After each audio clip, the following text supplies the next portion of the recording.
अमृता जी नमस्कार। नमस्कार मोदी जी।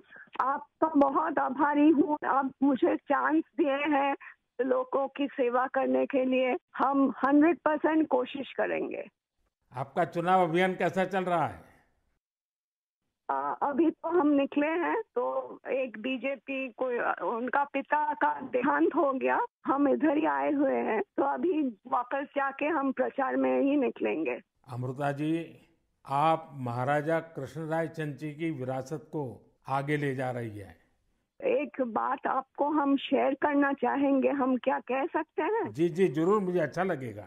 ये जो महाराजा कृष्णचंद्र का हम फैमिली है तो उसका भी ये लोग विरोध कर रहे हैं। क्या बोल रहे हैं कि वो ब्रिटिश के साथ साथ दिया था, फिर वो मैंने हम लोगों को गद्दार समझते हैं। क्यों किया वो नहीं बोल रहा है। इतना जमीन दान किया, इतना सब लोगों के लिए किया, भलाई के लिए किया, वो सब नहीं बोल रहे हैं। लेकिन क्या बोल रहे हैं तो हम बोला कि क्यों किया ऐसा महाराजा कृष्णचंद्र।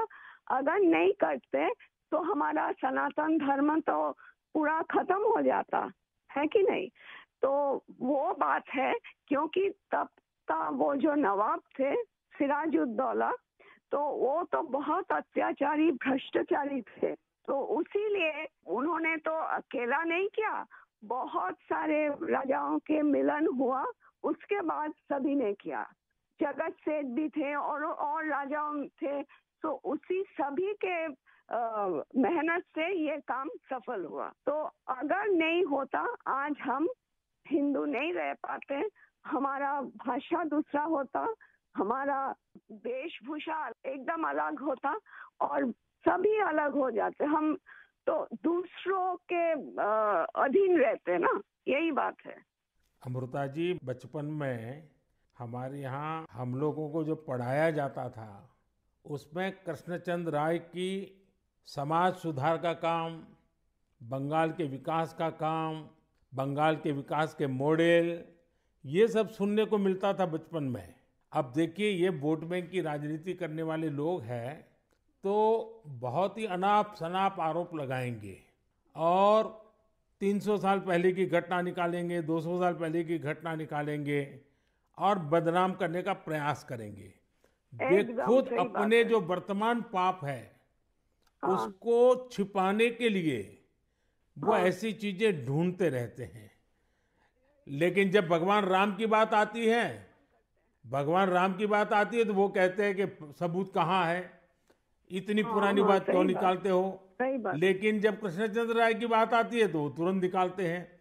तो इस प्रकार हाँ से उनके दोगलापन होता है और आपको हाँ। इसका बिल्कुल मन में प्रेशर नहीं लेना चाहिए। नहीं आपने नहीं, हम तो लेते भी बंगाल नहीं का है। उज्जवल भविष्य और आपका हाँ स्वयं का जीवन भी लोगों के लिए रहा है। हाँ जी। और आपके सामने बंगाल की विरासत को बचाने की भी चुनौती है।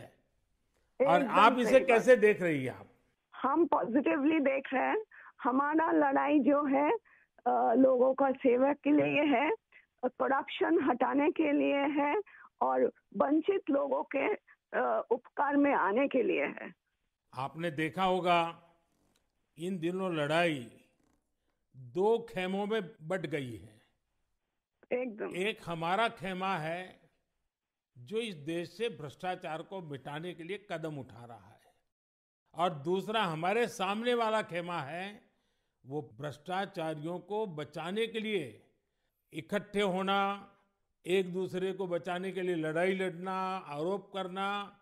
और जिन्होंने पहले खुद ने आरोप किए थे वो भी उनको बचाने में लग गए हैं। यानी उनके लिए देश उनकी प्राथमिकता नहीं है, सत्ता ही उनकी प्राथमिकता है। और इसलिए चुनाव में हमने भ्रष्टाचार मुक्त भारत बनाने के लिए लड़ना ही लड़ना है, क्योंकि हमारे देश के युवाओं का भविष्य उज्जवल बने, इसलिए भ्रष्टाचार से मुक्त देश होना ही चाहिए। आपको देखकर ही हम आए हैं। जी अमृता जी, मैं बहुत आपका आभारी हूँ, क्योंकि हमारी टोली को आपने जब ये बताया तो मुझे जरूर लगा कि मुझे एक बार आपसे बात करनी चाहिए। अमृता जी, बंगाल के अन्य इलाकों की तरह हाँ जी। कृष्णा नगर में भी बीजेपी को बहुत उम्मीद के नजर से देखा जाता है। अब आप वहां लोगों से मिल रही हैं आपको भी लोगों का उत्साह उमंग फील होता होगा। बहुत जनों ने बोला उन लोगों का डीए अटक गया। बहुत जनों ने बोला स्कूल में भर्ती कराने के लिए लाखों का पैसा चाहिए। बहुत जनों ने बोला हमको कि हमको बोला था कि घर देंगे, नहीं दिया। तो क्या बोले इसको। अमृता जी, मैं आपको एक बात बताता हूँ। हाँ जी। मैं एक लीगल एडवाइस ले रहा हूँ। हाँ हाँ, प्लीज बोलिए। हमने बंगाल में ये ईडी वालों ने करीब 3,000 करोड़ रुपया इनका अटैच किया हुआ है। अब ये पैसा गरीब आदमी का पैसा है। किसी ने शिक्षक होने के लिए पैसा दिया, किसी ने क्लार्क होने के लिए पैसा दिया। वो सभी लोग जानते हैं। वो एकदम फेडअप हो गया, एकदम हाल छोड़ दिया। हम जो देख रहे हैं टीएमसी के ऊपर बहुत लोग नाराज है क्योंकि ये सब बहुत अत्याचार हो रहा है। तो मैं जो लीगल एडवाइस ले रहा हूँ, तो मेरी इच्छा ये है, अगर मुझे लीगल एडवाइस मिलेगी तो नई सरकार बनते ही जो भी कानूनी प्रावधान करना पड़ेगा, कुछ नियम बनाने पड़ेंगे, तो मैं ये जो 3,000 करोड़ रुपया है, जो जो गरीब लोगों का पैसा है और जिसने इस प्रकार का पैसा रिश्वत में दिया है, उन सबको मैं वापस पैसा करना चाहता हूं। तो आप पब्लिक में जरूर बताइए कि मोदी जी से मेरी फोन पर बात हुई है और उन्होंने कहा है कि बंगाल के लोग विश्वास करें कि जो 3,000 करोड़ रुपया ईडी ने अटैच किया हुआ है, वो 3,000 करोड़ रुपया गरीबों का पैसा है बंगाल के, और वो उनको वापस देने के लिए कोई न कोई रास्ता मैं खोजूंगा। ये जरूर बताइए आप लोगों को। हम बोलेंगे। अमृता जी, पूरे बंगाल में बड़ी संख्या में लोग बीजेपी के साथ आ रहे हैं। जब आप क्षेत्र के लोगों से बात करती है, वो क्या बात करते हैं? अपनी अपेक्षाएं आपको बताते हैं क्या? हाँ, बताते तो हैं। आपके कामों पे हमारा भरोसा है, ये सब बताते हैं। और हम पूछते हैं कि महुआ मैत्रो का क्या होगा, बोलो उसको तो जेल ही जाना है। अच्छा, लोग बोलते हैं। हाँ जी। अच्छा, ये मोदी की गारंटी को लेकर आपके लोकसभा के क्षेत्र में लोगों तक बात पहुंची है? हाँ हाँ, हम तो बोले हैं। तो बोला मोदी जी की तरह हमारा भी गारंटी है, हम जरूर कोशिश करेंगे आपका सेवा में आने का। अमृता जी, मुझे बहुत अच्छा लगा आपसे बात कर करके, और मुझे विश्वास है कि आप विजयी होकर के आपके परिवार की जो बंगाल की सेवा करने की परंपरा रही है, उस परंपरा को आप आगे बढ़ाएगी।